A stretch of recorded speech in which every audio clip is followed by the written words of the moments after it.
Autumn 1970, Bolton, Lancashire. The ring frames stopped one by one. Not with drama, with silence. 90 years of noise gone in an afternoon. The last operative switched off the final machine, picked up his coat, and walked out without looking back. Behind him, 10,000 spindles hung motionless in the dark. 40 years earlier, this town ran the world. 216 cotton mills, 36,000 workers, 8 billion yards of cloth a year, nearly half of everything humanity wore against its skin. Bolton did not merely make cotton, Bolton was cotton. Then it ended, not in a single catastrophe, but in a slow unraveling, mill by mill, shift by shift, family by family. What follows is the story of how one town built an empire on genius, on sweat, and on a moral debt it never fully settled. How it rose to the summit of industrial civilization, and how it fell quietly while the rest of the world had already moved on. The machines are gone. The question remains. Long before the mills, there was the loom. In the 15th century, a group of Flemish weavers crossed the Channel and settled in the wet green valleys of Lancashire. They came with nothing but their hands and their knowledge, a precise inherited understanding of thread, tension, and cloth. The English towns they chose were not accidents. Bolton sat in a natural bowl of hills, fed by fast-running streams, wrapped year-round in the kind of damp air that kept cotton fibers supple and resistant to breaking. The Flemish recognized what they found. They stayed. For 200 years, Bolton produced cloth the old way. In low-ceilinged cottages scattered across the hillsides, families worked at hand looms from before dawn until the light failed. The father spun, the mother wove, the children pieced broken threads back together with fingers small enough to reach inside the machinery without stopping it. This was not industry. It was survival dressed as craft. Slow, intimate, and entirely dependent on human endurance. The cloth they made was coarse by later standards. Bolton was known in those early centuries for rough woolen yarn and plain cotton goods. Serviceable, never exceptional. But underneath that ordinariness, something important was accumulating. Generations of accumulated skill. Muscle memory passed from parent to child, an instinct for fiber, a town that understood in its bones the logic of thread. By the mid-18th century, that accumulated knowledge met its moment. In 1756, a Bolton man named Jeremiah Clark produced the first cotton velvet made in England. It was a small thing, a sample really, but it announced something significant, that Bolton's cotton workers were not merely keeping pace with the trade, they were pushing at its edges. 7 years later, in 1763, Joseph Shaw began producing muslin and cotton quilting from his workshop in the town. Fabrics that had previously been imported from India at great expense were now being made in Lancashire, at lower cost, in greater volume. The market took notice. What followed was not a revolution. Not yet. It was something more like a slow tide coming in. In 1768, a carpenter from Blackburn named James Hargreaves invented the spinning jenny, a machine that allowed a single worker to spin 8 threads simultaneously, where before they could manage only one. The jenny spread quickly through the cottage workshops of Lancashire. Output rose. Prices fell. The pace of the trade accelerated in ways that left older weavers uneasy. Then, in 1769, a man born in Bolton changed everything. Richard Arkwright had begun his working life as a barber, traveling between market towns to cut hair and sell wigs. He was not an engineer. He had no formal education worth speaking of. What he had was an unusual gift for understanding how mechanical systems fitted together, and an even more unusual willingness to act on that understanding before anyone else saw the opportunity. His water frame, patented in 1769, used the power of running water to drive spinning machinery at a scale no cottage workshop could match. It was faster than the jenny. It produced stronger thread. And crucially, it could not be housed in a cottage. It required a building of its own, driven by a river, operated by workers who came to the machine rather than working at home. The factory was born. Bolton did not yet know what this meant. The town in 1769 was still a modest place, a market settlement of perhaps 5,000 souls, its streets muddy in winter, its skyline unbroken by chimney stacks. The weavers in their hillside cottages continued their routines. Children still threaded bobbins by firelight. The old rhythms held. But in a drafty farmhouse on the edge of town, a 15-year-old boy was paying very close attention. His name was Samuel Crompton. He had been born in 1753 at Hall of the Wood, a timber-frame manor house, ancient and half-decayed, that stood on the northern outskirts of Bolton as though embarrassed by its own age. His father had died when Samuel was 5. His mother Betty raised him alone, supplementing their small income by spinning cotton in the evenings. It was Samuel's job, from the time he could hold a spindle, to assist her. He hated the machine they used. The jenny was fast, but it was unreliable. The thread it produced was uneven, strong in places, fragile in others. Every time the yarn snagged or snapped, the work had to stop. Samuel noticed this with the particular intensity of someone who had too much time to think and not enough money to be distracted. He noticed how the tension changed. He noticed where the fiber weakened. He noticed, above all, that the machine was wrong, not broken, but fundamentally imprecise. And that somewhere inside that imprecision was a problem he might, if he were patient enough, be able to solve. He said nothing about this to anyone. He simply watched and thought and waited. Outside, Lancashire was beginning to stir. Water wheels were turning. New buildings were going up beside the rivers. Something large and irreversible was gathering in the hills. The age of the machine was coming to Bolton, and Samuel Crompton, working quietly in the dark, was about to meet it halfway. For 5 years, Samuel Crompton told no one what he was doing. He worked in the evenings after the household had quietened in the upper room of Hall in the Wood. He had no workshop, no tools beyond what he could borrow or improvise, and no money to replace materials when his experiments failed, which they did repeatedly for months at a time. Neighbors who passed the farmhouse at night reported seeing lamplight in the upper window long after midnight. They assumed he was eccentric. They were not entirely wrong. What Crompton was attempting was the solution to a problem that had frustrated every spinner in Lancashire: how to produce thread that was simultaneously fine and strong. The spinning jenny made yarn quickly but inconsistently. The water frame produced stronger thread, but could not achieve the fineness required for high-quality cloth. Crompton understood, with the clarity that comes from years of close observation, that both machines were solving the wrong part of the problem. He set out to solve the whole of it. In 1779, he succeeded. The machine he built drew on principles from both the jenny and the water frame, combining them in a configuration that no one had previously attempted.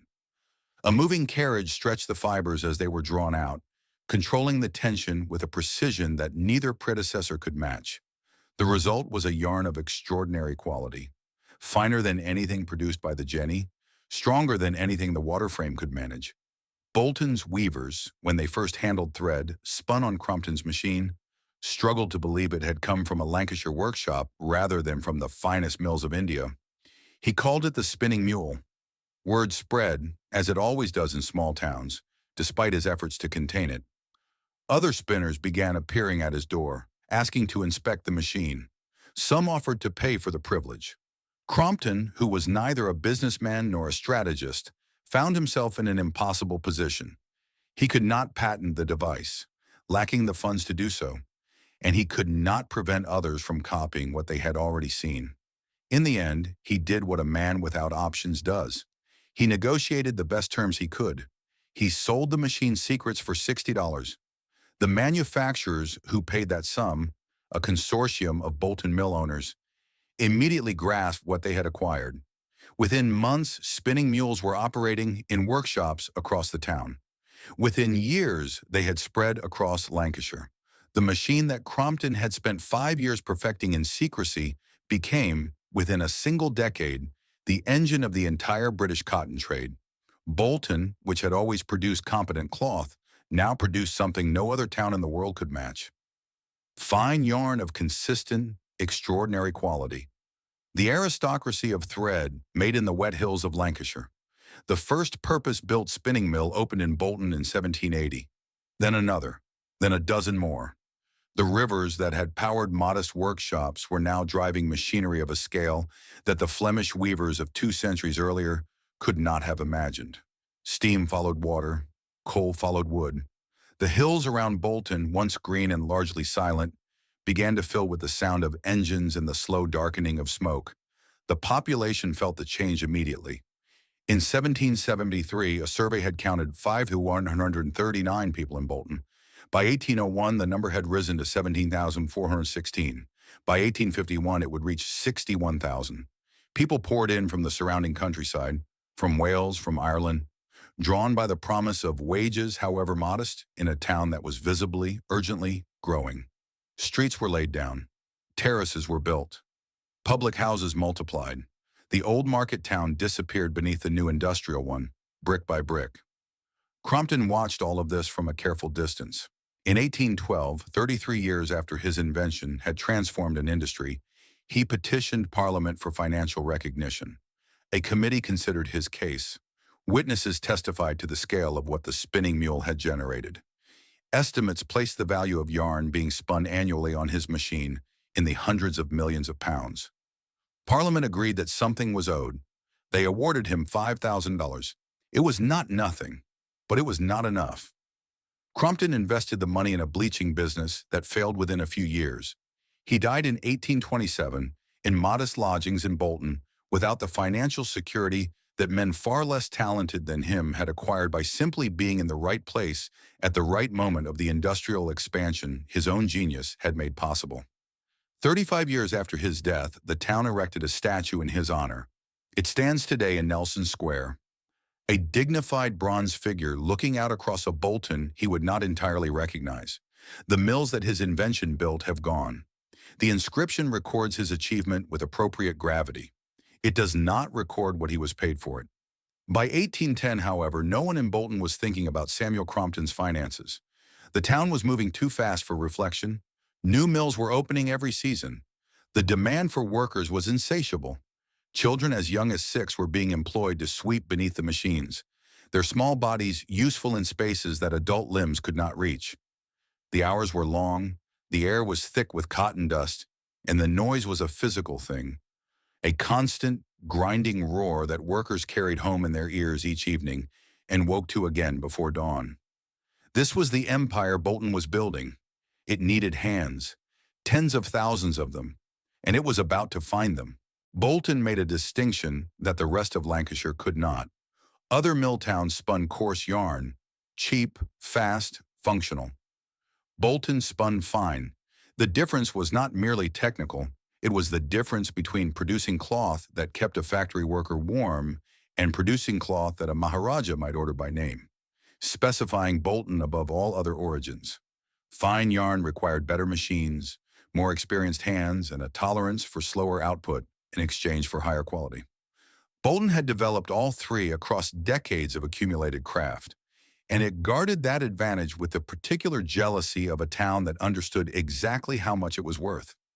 The workers who operated the spinning mules in Bolton's fine yarn mills were known, with a mixture of pride and irony, as the barefoot aristocrats. The name was apt. Bolton's mule spinners were among the highest-paid manual workers in Britain. A skilled spinner in the 1840s could earn wages that placed him comfortably above the average laborer. Enough for a terraced house, a Sunday coat, and the quiet self-possession of a man who knew his labor was not easily replaced. They were, by the standards of industrial England, privileged, and yet they worked barefoot on the factory floor. Shoes were impractical on the greased timber boards, and besides, there was a certain defiance in it, a reminder that however much they earned, they were still men who stood in the dirt to do it. They were also, from early in the century, organized. Bolton's mule spinners were among the first industrial workers in Britain to form effective trade unions. This was partly a matter of skill. A spinner who understood fine yarn was not straightforwardly replaceable, which gave him leverage that a common laborer did not possess, and partly a matter of culture. The Flemish tradition of guild organization, transmitted across generations into the new factory setting, left Bolton's workers with an instinct for collective action that mill owners found persistently inconvenient. The owners responded to that inconvenience with the full weight of the law. In 1780, the same year Bolton's first purpose-built spinning mill opened, workers who feared that new machinery would eliminate their livelihoods smashed equipment at the workshops of prominent manufacturers, including those of Thomason and Ashworth.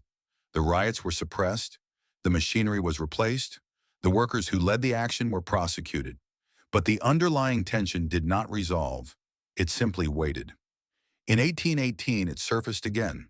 A wave of strikes swept through Bolton's mills, beginning as a protest against working conditions and widening into a broader confrontation about wages and the pace of mechanization.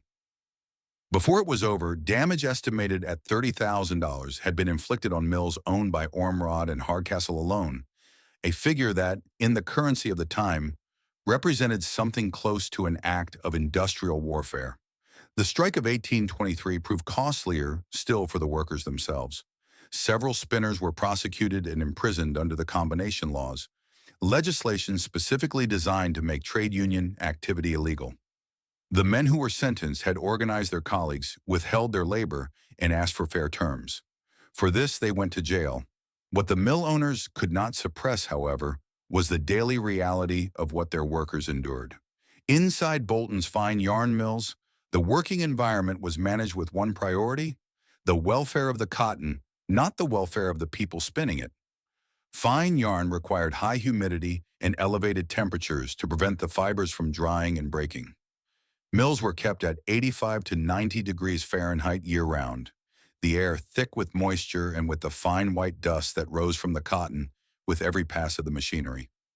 Workers breathed this dust for 12 hours a day, 6 days a week. The long-term consequences is a progressive scarring of the lungs that the industry did not yet have a name for, were not counted in any production report. The noise was a separate assault. The mule spinning frames produced a continuous, percussive roar that workers could feel in their chests as much as hear with their ears. Conversation on the factory floor was impossible. Instructions were communicated by gesture. After years in the mills, many operatives developed a degree of hearing loss that they carried into old age as quietly as they carried everything else. Children worked alongside the adults from the age of 6. Their primary role was piecing, joining broken threads by hand with a speed and dexterity that adult fingers could not match. The Factory Health and Morals Act of 1802 had stipulated that children in mills should work no more than 12 hours a day. This was, at the time, considered a humanitarian intervention. In practice, enforcement was patchy, and the hours were frequently exceeded. Into this world, in the 1840s, came a man named James Watkins.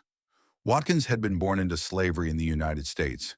He had escaped, made his way to Britain, and eventually settled in Bolton, where his landlord, a printer, agreed to help him publish his autobiography. The book was held at the Bolton Museum and Archive, a record of a life that the comfortable manufacturers of the town preferred not to contemplate too directly. Watkins understood that Bolton's mills ran on cotton grown in the American South by men and women who had no more choice in the matter than a spindle has in the direction it turns. He began visiting the factory gates, speaking to workers on their way in and out of the mills, making the connection plain. The barefoot aristocrats listened. Some of them, at least, were willing to hear what he had to say. Whether they were willing to act on it was a different question, and the answer, when it came, would arrive with a force that no one in Bolton had anticipated. To understand what Bolton became, it is necessary to step back from the factory floor and follow the cotton in the other direction, not towards the finished cloth, but back towards its origin, back across the Atlantic, back to the fields. The mills of Bolton did not create their own raw material. They consumed it, at a rate that grew, decade by decade, into something close to an addiction. By the middle of the 19th century, 80% of the raw cotton processed in England came from a single source: the plantation states of the American South, where the crop was cultivated by men, women, and children who were legally the property of the men who owned the land. This was not an obscure fact, difficult to discover. It appeared in the trade figures, in the shipping records, in the ledgers of the Manchester Cotton Exchange. Everyone in the business of cotton knew where it came from. The knowledge simply did not interrupt the business. Bolton had geographical advantages that manufacturers were quick to exploit. The fast-running streams of the Pennine foothills had powered the first mills. The damp climate preserved the quality of the fiber during spinning. But the most important advantage of all was invisible on any map of Lancashire: the proximity of Liverpool, 30 miles to the southwest, where the slave ships had long docked and where, by the early 19th century, the cotton ships arrived in their hundreds, their holds packed with bales that had been picked under a southern sun by people who would never see the cloth their labor produced. The money that flowed through Bolton's cotton trade did not remain in Bolton alone. Two families in particular, the McConnells and the Kennedys, whose names appear repeatedly in the commercial records of the period, invested directly in Caribbean plantation systems. The profits generated in their Bolton mills were, in part, recycled into the very infrastructure of slavery that kept their raw material flowing. This was not unusual. It was standard commercial practice across the Lancashire Cotton District. Capital moved where capital could grow. What was perhaps less visible, even to those living inside it, was the third side of the triangle. Bolton's mills did not only receive from the slave economy, they also supplied it. The town produced cotton cloth that was shipped to West Africa as trade goods, exchanged for enslaved people who were then transported to the Americas to grow more cotton, which was shipped back to Bolton to be spun into more cloth. The circle was complete, efficient, and devastating, and Bolton sat at one of its pivots. The weavers on the factory floor who produced that cloth did not choose the destination of their output. They were paid for their labor and sent home.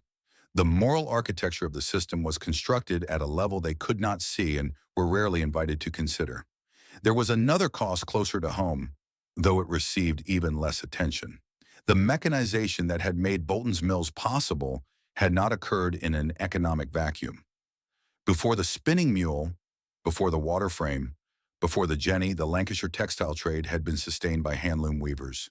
Skilled workers who operated from their own cottages, owned their own equipment, and sold their output at rates they negotiated themselves. As the mills expanded and machine-spun yarn flooded the market at prices no hand weaver could match, these men and women lost their livelihoods with a speed that left them no time to adapt. By the 1820s, handloom weaving had ceased to be a viable occupation across most of Lancashire. The weavers who survived did so by accepting work in the very factories that had displaced them, at wages set by owners rather than by themselves. Their dispossession was not counted among the costs of industrial progress. It appeared in no balance sheet. It was into this layered history of plantation cotton and displaced weavers, of Caribbean investment and West African trade, that James Watkins walked when he arrived in Bolton in the 1840s. He was a precise and compelling speaker, and his autobiography, published with the assistance of his Bolton landlord, laid out with quiet precision the connections that the town's manufacturers preferred to leave unexamined. Watkins did not accuse, he simply described. He described the fields where the cotton grew. He described the people who picked it. He described what their lives consisted of, in terms that made the abstraction of trade figures into something a person could not easily set aside. He took this account to the factory gates. The response he received was not uniform, and it would be sentimental to pretend otherwise. Many workers were indifferent. Some were hostile. Their own position was precarious enough without being asked to bear the weight of a moral argument they had played no part in constructing. A trade that employed them and fed their children was not easily condemned, even by those it treated poorly. But some listened, and listening, found that they could not entirely unhear what they had been told. Bolton knew by mid-century what its cotton empire was built upon. The knowledge was available to anyone who wished to find it. What the town did with that knowledge, and what it failed to do, would become one of the defining questions of the decade that followed. Because the cotton was about to stop arriving, and when it did, the workers of Bolton would be forced to make a choice that would cost them dearly, and reveal in the making of it something unexpected about who they were. In April 1861, the American South fired on Fort Sumter, and Bolton began to starve. The connection was not immediately obvious to everyone in the town. A war on the other side of the Atlantic felt, at first, like someone else's catastrophe, the kind of distant violence that one read about in the newspaper over breakfast and set aside before leaving for work. Bolton's mills were still running. The machinery was still turning. The bales in the warehouse were sufficient for several months of production, and there were those in the trade who believed, with the comfortable optimism of men whose interests depended on it, that the conflict would be brief and the supply would resume before the stockpiles ran out. They were wrong. President Lincoln's naval blockade of Confederate ports tightened through the summer of 1861 and held through the autumn. By the end of the year, the flow of American cotton into Liverpool had reduced to a trickle. By the spring of 1862, it had effectively stopped. The bales in Bolton's warehouses were consumed. The mills began to cut their hours. Then they began to close. The scale of what followed was difficult to comprehend, even for those living through it. Across Lancashire, 80,000 textile workers found themselves without employment. In Bolton, the mills that had run continuously for decades fell silent week by week. Those operations that remained open reduced their workforce to skeleton shifts, running machines for 2 or 3 days a week rather than 6. A skilled mule spinner who had earned a reliable wage, enough for rent, food, and a modest degree of security, suddenly found himself collecting 3 shillings a week from a relief committee, standing in a queue that stretched around the block regardless of the weather. The weekly wage bill for the entire Lancashire cotton trade fell from $250,000 to $100,000 in the space of months. The arithmetic of that collapse translated, at the level of individual households, into hunger. Local relief committees were established with speed that spoke to the scale of the emergency. Soup kitchens opened across Bolton. Churches organized sewing classes, attendance at which qualified recipients for poor law payments. A system that required the destitute to demonstrate industriousness in exchange for the minimum required to survive. The public works schemes authorized under the 1864 Public Works Act, the rebuilding of sewers, the laying of roads, the landscaping of parks, were still years away. In the meantime, people managed as they could. Among them was a composite figure whose story, drawn from the labor records of the period, stands for thousands who left no individual name in the historical archive. A Bolton woman in her mid-30s, a skilled fine yarn operative who had worked the mules for 15 years. She had known the pride of producing thread of a quality that commanded premium prices in London and abroad.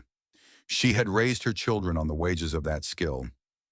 Now she stood in line for relief, her hands still holding the muscle memory of work that no longer existed, in a town that had no use, for the moment, for what she knew how to do.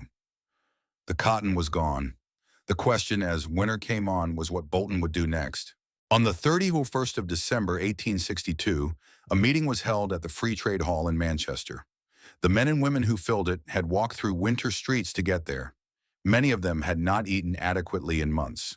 Their mills were shut. Their savings were gone. Their children were thinner than they had been a year before. They had every practical reason in the world to support any course of action that would bring the cotton back, including British intervention on behalf of the Confederate South, whose plantation system was the source of the fiber on which their entire lives depended. They voted instead to support Abraham Lincoln. The resolution passed that evening declared the meeting's opposition to slavery and its support for the Union cause, regardless of the personal cost to the Lancashire cotton districts. It was not a unanimous vote. There were dissenting voices, men who argued, not without logic, that the workers of Bolton and Manchester had not caused American slavery and could not be expected to starve themselves in protest against it. Pro-Confederate sentiment existed in Lancashire, particularly among mill owners, with financial interests in a swift resumption of trade, and it was represented in the local press and at public meetings throughout the period. But the workers voted the other way. Lincoln understood the significance of what had happened. In January 1863, he wrote directly to the working people of Manchester, acknowledging that they had chosen principle over self-interest at a moment when self-interest would have been entirely forgivable. The letter was read aloud at public gatherings across Lancashire. In Bolton, where the queue at the relief committee still stretched around the block, it was received with the complicated pride of people who had done the right thing and were not at all certain they could afford to have done so. James Watkins had stood at the edges of these meetings, watching. He had spent years carrying his testimony to the factory gates of a town that had not always wanted to receive it. He had described the fields and the people who worked them and the system that held them in place, and he had done so in the knowledge that the connection he was drawing between Bolton's prosperity and American slavery was not one that most of his listeners found comfortable. Now he watched those same listeners vote to sustain their own hunger rather than benefit from the perpetuation of the system he had described. It was not redemption. The cotton trade had been built on chains, and no vote in a Manchester hall could undo the decades of profit that had flowed from that fact. The mills of Bolton had consumed slave-grown cotton for the better part of a century. The McConnells and the Kennedys had invested in Caribbean plantations. The trade triangles had turned and turned and turned again, and the wealth they generated had built the town hall and the church spires and the terraced streets where Bolton's workers now sat in the cold, waiting for something to change. But something had been demonstrated. Under conditions of genuine privation, a significant portion of Bolton's working population had placed a moral consideration above an economic one. They had done it without glory and without certainty, in the middle of a crisis that had not yet reached its lowest point. In 1865, the war ended. The blockade lifted. Cotton began moving again. Some mills reopened, some did not. Operatives who had emigrated during the famine to Australia, to America, to anywhere that offered wages, did not return. The trade resumed, but the Bolton that emerged from the cotton famine was not quite the same town that had entered it. Something had been tested. Something had held. For the next 47 years, the mills would run harder than ever before. Nobody yet understood that they were running towards an end. What came after the famine was not merely recovery, it was acceleration. The mills that reopened after 1865 did not reopen at the scale they had closed. They reopened larger. The economics of the cotton trade had shifted during the years of the blockade, and the manufacturers who survived the famine had drawn a clear lesson from it. The future belonged to operations big enough to absorb disruption, efficient enough to undercut competitors, and mechanized thoroughly enough to reduce their dependence on the kind of skilled labor that could organize, strike, and withhold itself.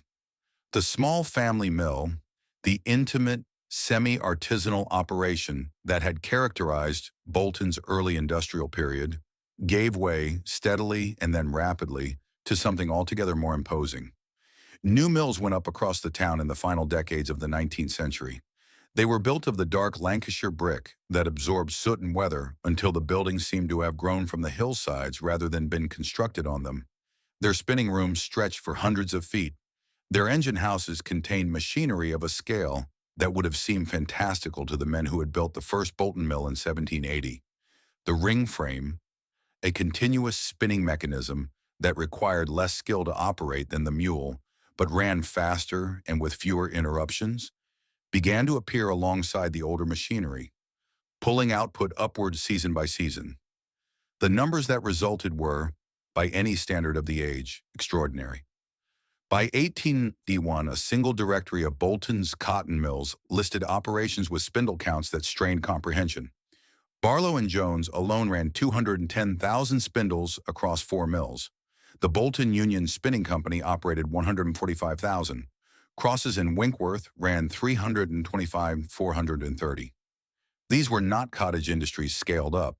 They were industrial organisms of a new order, consuming coal, cotton, and human labor at rates that the earliest manufacturers of the town could not have imagined and might not have endorsed. By 1911, the Bolton textile industry employed 15,000 men and 21,000 women. 36,000 people in a single trade in a single town. The figure represented not merely employment, but an entire social architecture. The mills organized the day. They set the hour that children woke, the hour that families ate, the hour that the streets filled and emptied. The hooter that sounded at the start of each shift was not simply a signal. It was the rhythm to which Bolton's entire population lived, whether they worked in the mills or not. And in 1912, the rhythm reached its absolute peak. In that year, the cotton mills of Lancashire, with Bolton at their productive heart, spun and wove 8 billion yards of cloth. 8 billion, a figure so large it loses meaning unless it is attached to something tangible. Enough fabric to wrap the circumference of the earth more than 300,000 times. Nearly half of all the cotton cloth produced anywhere in the world that year was made in this one county of northern England, in towns strung along the Pennine foothills, driven by coal and water and the accumulated expertise of generations. Bolton did not merely participate in this achievement, it led it. The town's specialization in fine yarn, the legacy of Crompton's mule, the inheritance of the barefoot aristocrats, meant that its output commanded higher prices per yard than the coarser production of neighboring towns. When the borough of Bolton opened its magnificent town hall in 1873, the building was not a statement of civic vanity. It was a receipt, proof of what the mills had generated. The stone columns and the classical facade announced to anyone who cared to read the message, "This town has succeeded on a scale that merits permanence in marble." The statue of Samuel Crompton, erected in Nelson Square in 1862, presided over all of it. The man who had sold the mule's secrets for £60 now stood in bronze above a town that his invention had made into a world power. The irony, if anyone noticed it, was not remarked upon in the civic literature of the period. There were by 1912 those who noticed other things. Japan had been building cotton mills since the 1880s, operating with lower wages and newer machinery, and by the first decade of the 20th century, its exports were beginning to appear in markets that had previously been Bolton's by default. India, which had been one of the largest importers of Lancashire cotton, was developing its own domestic production, partly out of economic logic, partly out of the same political impulse that would eventually crystallize into the boycott campaigns of the 1920s. The colonial markets that had absorbed Bolton's output for generations were not permanent. They had been created by a specific configuration of global power, and that configuration was beginning, almost imperceptibly, to shift. In the spinning rooms of Bolton in 1912, none of this was the dominant conversation. The machines were running at capacity, the order books were full, the wages, while never generous, were sufficient. The town had spent half a century rebuilding itself after the cotton famine, and what it had rebuilt felt, in the summer of that record-breaking year, like something that might last indefinitely. It would not last another decade. But on the factory floor, in the golden noise of 8 billion yards, nobody was listening for the sound of things beginning to end. The first thread came loose in August 1914. When Britain declared war on Germany, the cotton mills of Bolton did not immediately stop. They adapted, as industries always do in wartime, finding new orders, new purposes, new justifications for running the machinery at full capacity. Cloth was needed for uniforms. Thread was needed for surgical supplies. The war in its early months looked from the factory floor like a disruption that could be managed. What no one on that factory floor could see was the decision being made in Whitehall and in the colonial offices of Delhi and Cairo. Faced with the logistical challenge of supplying a global military operation, the British government made a calculation that would prove fatal to Lancashire. It encouraged its colonies, India foremost among them, but also Egypt and others, to build their own textile mills. The reasoning was straightforward. It was faster and cheaper to spin cotton close to where it was grown than to ship raw fiber to Lancashire and finish cloth back again.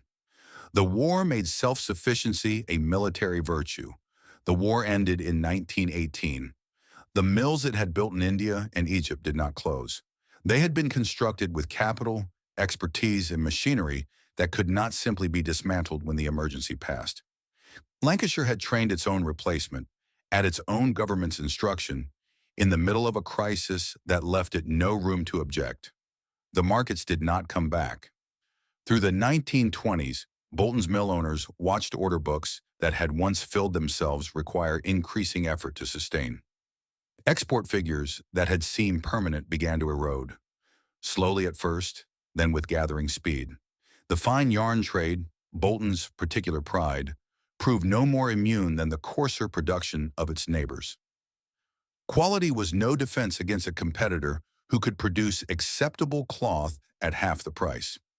In February 1929, a parliamentary report noted the situation with the particular restraint of official language.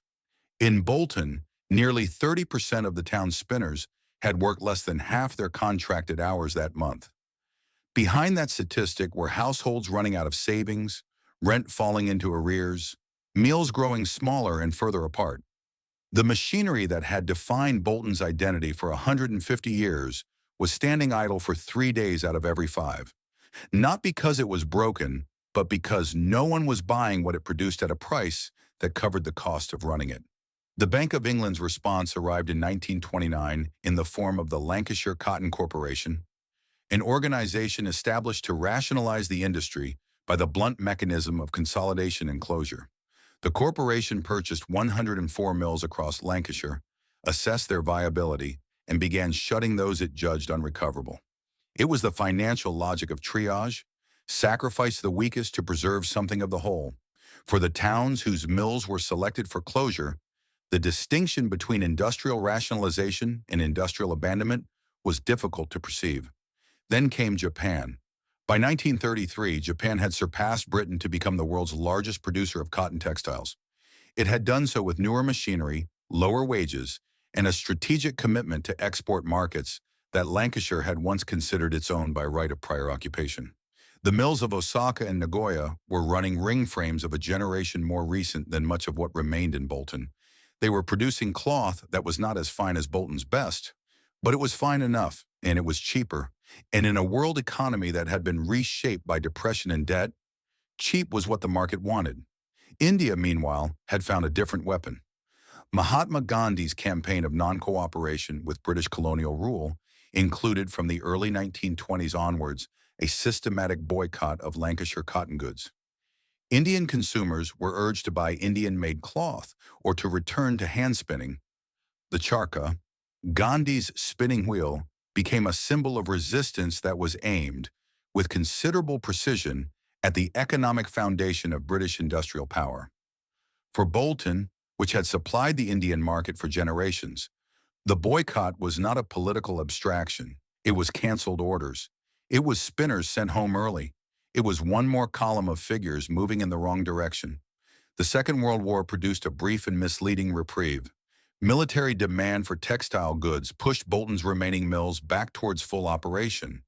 Workers who had spent years on short time found themselves recalled. The hooter sounded with something approaching its old authority. For a few years, it was possible to believe that the trade had turned a corner. It had not turned a corner. It had been given a stay. By the early 1950s, the decline had resumed, this time without interruption and without the possibility of another war to defer it. A cotton mill closed in Lancashire somewhere approximately every week through the decade. The closures did not make national headlines. They were noted in the local press, mourned in the streets immediately surrounding each affected building, and then absorbed into a civic narrative of managed decline that Bolton, like every other mill town, was learning to tell itself. The woman whose composite story runs through this account, the fine yarn operative whose grandmother had worked the mules at the height of the empire, whose mother had survived the interwar contraction, had by the mid-1950s a daughter of working age. That daughter entered a Bolton textile industry that employed a fraction of what it once had, paid wages that no longer carried the premium of specialized skill, and offered a future that the most honest mill manager in the town could not have described with confidence. Her grandmother had stood at the peak of something extraordinary. She was standing at the edge of its ending. The ring frames that remained were older now. The buildings around them were quieter. Whole floors that had once vibrated with machinery stood dark and empty, their windows boarded, their timber boards softening in the Lancashire damp. Outside the mill gates, the streets that the cotton trade had built were still there. The terraced houses, the public houses, the corner shops.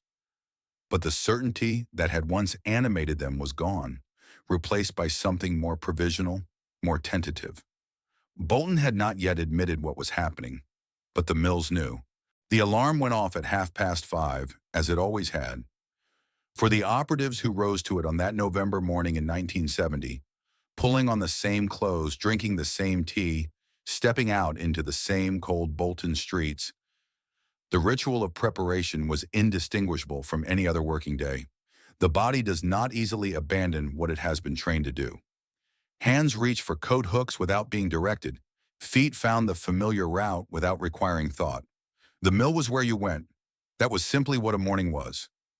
Swan Lane Mills stood as it had always stood, a long, dark rectangle of Lancashire brick, its chimney stack no longer producing smoke, but still rising above the roofed line with the authority of something that had not yet been told it was finished.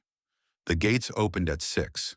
The first workers arrived before that, standing in the cold outside. their breath visible in the November air, talking in the abbreviated way of people who have said everything worth saying to each other over the course of many shared years. There was no formal announcement that morning. Everyone already knew. The notice had gone up the previous week, a typed sheet on the board in the entrance hall, the language of management doing its best to make an ending sound like an administrative procedure. Production would cease. Redundancy payments would be processed. Workers were thanked for their service. The sheet had been read and reread by people who stood in front of it for longer than the words required, as though the document might, on a third or fourth reading, contain something different from what it said. It did not contain anything different. Inside, the spinning room looked exactly as it always had. The ring frames ran in their long rows, the overhead belting turning, the bobbins building their familiar cones of yarn in the particular rhythm that every operative in the room could have described in their sleep. The sound was the same, the dense, layered roar that had greeted every shift for 90 years, that had made conversation impossible and lip-reading a necessary skill, that had pressed itself into the hearing of every worker in the building and remained there. A kind of permanent resident long after the shift ended and the gates closed behind them. On this morning, people listened to it differently. A woman who had worked the frames for 23 years, whose mother had worked in this building before her, and whose mother's mother had known the fine yarn trade at its height, moved through her section of the floor with a deliberateness that was not her usual efficiency. She checked machines that did not require checking. She paused at points in the room where she had never previously paused. She was not being sentimental, or not only that, she was doing what people do when they understand that they are moving through a place for the last time. She was memorizing it. The specific quality of the light through those particular windows. The way the vibration of the nearest frame could be felt through the soles of her shoes. The smell of machine oil and cotton dust that she had breathed every working day of her adult life, and that she knew, without being able to explain why she knew it, never smell again in quite this combination. At 10:30, the overlooker walked the floor with a clipboard, recording the final output figures. He was a precise man who had done this job for 31 years and who performed his duties on this morning with the same methodical attention he had brought to every other. He noted the spindle speeds. He recorded the yarn counts. He wrote the numbers in the same hand he had always used. If he felt the weight of what the numbers represented, the last entry in a ledger that had been running since before anyone currently in the building had been born, he did not show it in his work. By 11 o'clock, the morning tea break had passed almost in silence. People sat in the canteen with their cups and said less than they normally said. There was not much left that needed saying. They had worked alongside each other for years, in some cases, for decades, and the familiarity between them was of a kind that did not require words to sustain itself. A woman at the far end of the table looked at her hands. Another stared at the wall. A man who was known for never being short of conversation sat quietly with his tea and did not offer any. Outside the mill windows, Bolton went about its morning. At 2 o'clock in the afternoon, the overlooker gave the signal. It began at the far end of the spinning room. A single frame switched off, its sound dropping out of the general roar in a way that was immediately perceptible, the way a single instrument falling silent can be heard within an orchestra. The operative who had been tending it stood for a moment with her hand still on the frame, then stepped back. The bobbins decelerated. The yarn went slack. The belting above slowed and stopped. Then the next frame. Then the next. The silence built in sections, moving down the room like a tide going out. Not the dramatic silence of a sudden stoppage, but something slower and therefore harder to bear. Each machine that went quiet took with it a piece of the sound that had defined this building for 90 years. And what replaced it was not simply absence, but something with its own texture. The sound of a large industrial space in which the machinery has stopped, where you can suddenly hear footsteps and breathing and the distant noise of the street outside, sounds that had always been there but had never previously been audible. By 2:30, the spinning room was quiet for the first time in living memory. People stood among the silent frames and did not quite know what to do with their hands. The work was over, but the shift had not formally ended.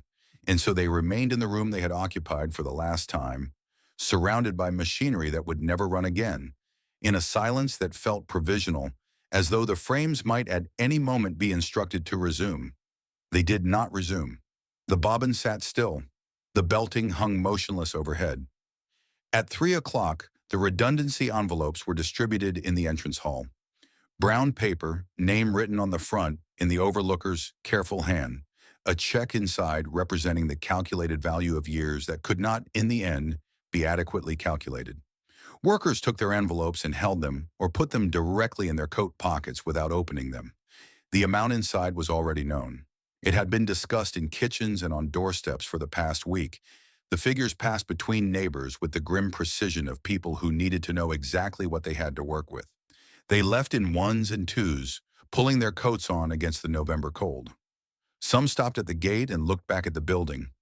A long moment, the kind that cannot be planned or performed, that simply happens when the body requires one more look at something it is losing. Others walked directly out without turning, which is also a way of managing an ending, and perhaps in its own way the more honest one. The woman who had memorized the spinning room that morning was among the last to leave. She stood at the gate for a moment and looked up at the chimney stack. Cold, smokeless, unchanged in its physical dimensions, and entirely changed in what it signified. She had been born into a Bolton where this building was simply part of the given world, as permanent as the hills behind the town, as reliable as winter. Her mother had worked here. Her grandmother had known the trade at its height, had known what it meant when the fine yarn of Bolton commanded a premium in London and Lahore alike. 3 generations, one industry, one ending.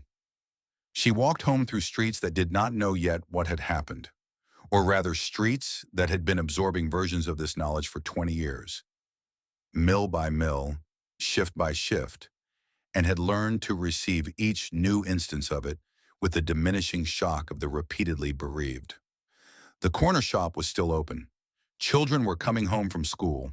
The ordinary texture of a November afternoon in Bolton continued around her, indifferent to the specific weight of what she was carrying. In Nelson Square, the statue of Samuel Crompton stood as it had always stood. The bronze figure looked out across a town he had transformed and never profited from, in a direction that happened to include, at the far end of a series of terraced streets, the building that had just gone quiet for the last time. The mule that Crompton built had run for nearly 2 centuries. The empire it made had lasted less than one. Now there was only the figure in the square, in the cold, and the sound of a Lancashire town learning, once again, to be something other than what it had always been. The mills did not disappear overnight. They were too large for that.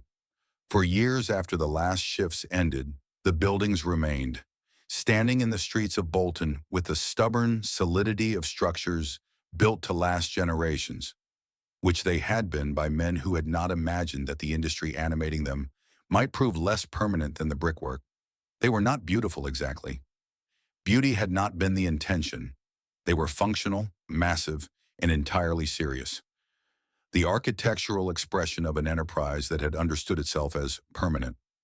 Now they stood empty, their windows dark, their engine houses silent, their spinning rooms accumulating the particular quality of stillness that belongs to large spaces from which purpose has been removed. What happened to them afterwards was not a single story, but several, determined by economics, by timing, and by the varying degrees of civic imagination that different decades in Bolton brought to the problem of what to do with a redundant empire. Some were demolished without ceremony. The machinery was stripped first, sold for scrap, or occasionally shipped to mills in South Asia and elsewhere, where it would continue producing cotton at the wages that Lancashire could no longer match. Then the buildings themselves came down, brick by brick, or in the sudden collapse of a controlled demolition, and the land beneath was cleared for uses that the original builders would not have recognized. Supermarkets rose on mill footprints. Car parks occupied the ground where spinning rooms had stood. A retail park on the eastern edge of town was built across the site of a mill that, at its peak in 1912, had employed 400 people in a single building. Others survived, by accident as much as by design, their size making demolition expensive enough that neglect became the default, until the moment when the economics of conversion finally made renovation more attractive than continued emptiness. The large Victorian mill buildings, with their high ceilings and generous floor plates, proved adaptable to uses their builders had never contemplated. Apartments were carved out of spinning rooms. Digital agencies occupied floors where the ring frames had run.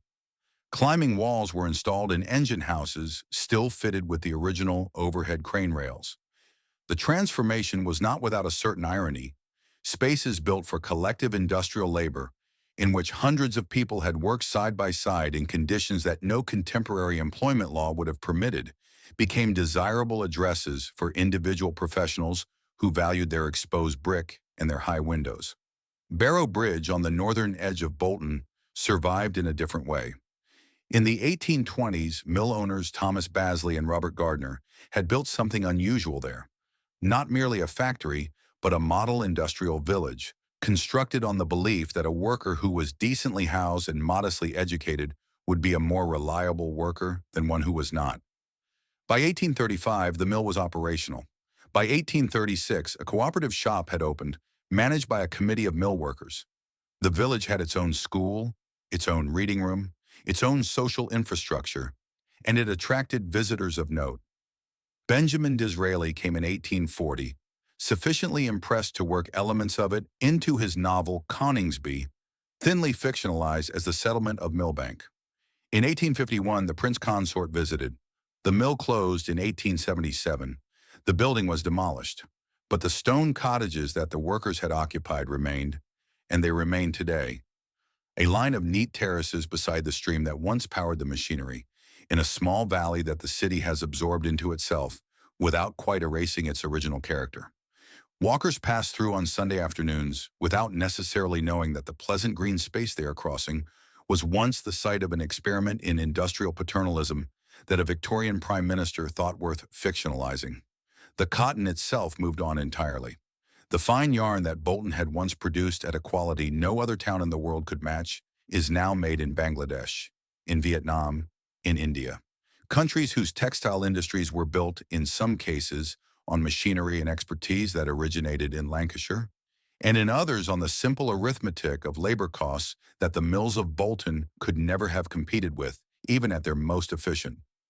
The global appetite for cotton cloth did not diminish when Lancashire stopped producing it. It grew. The trade that Bolton had once dominated continues at a scale the Victorian mill owners could not have imagined, staffed by workers whose conditions, long hours, low wages, dangerous environments, would have been recognized with uncomfortable familiarity by the barefoot aristocrats of the 1840s. The problems did not disappear with the mills. They relocated. In Bolton today, the textile industry persists in reduced form. Some bleaching, some specialist production. The remnants of a trade that once employed a third of the working population, now occupying a fraction of that proportion. The engineering industry that grew up alongside the mills, manufacturing and maintaining the machinery of cotton production, has proved more durable. Service industries, retail, healthcare, logistics, have filled some of the employment gap that deindustrialization left behind. But the gap itself is visible to anyone who knows how to read a town. It is there in the scale of the remaining mill buildings, too large for what they now contain, their upper floors often empty, their proportions designed for a density of human activity that no longer exists. It is there in the demographic patterns of the streets that the cotton trade built, where the rhythms of community that the mill hooter once organized have been replaced by something less legible and less certain. It is there in the archive at Bolton Museum, where the labor records and the wage books and the personal testimonies of men and women who spent their lives in the spinning rooms sit in careful order, waiting to be read. The bricks remember everything. The difficulty is finding people who know how to ask them. Nelson Square on a Tuesday morning in November is not a place that announces its history. The shoppers who cross it do not, for the most part, pause at the statue in the center.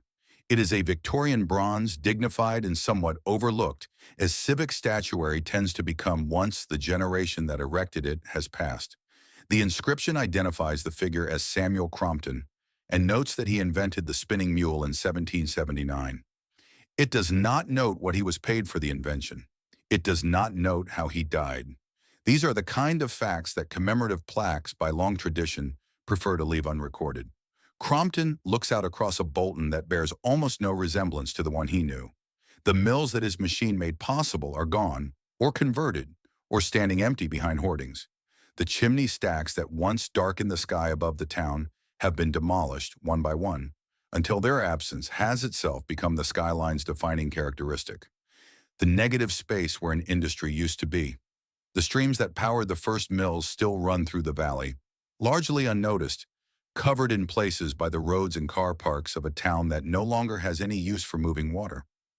Bolton today is a place of roughly 200,000 people employed in distribution, healthcare, retail, and the various service industries that have moved into the economic space that cotton left behind. It is not a declining town in the simple sense that word is sometimes applied to post-industrial communities. It is busy, it is inhabited, it generates economic activity of a kind. What it does not have is a story about itself that carries the same coherence as the one the mills provided. Cotton was not merely an industry, it was an identity, a set of answers to the questions of what this place was for, what its people were good at, and why it mattered to the world beyond its own boundaries. Those answers went with the mills. The questions remained. What is to be made of the empire that Bolton built?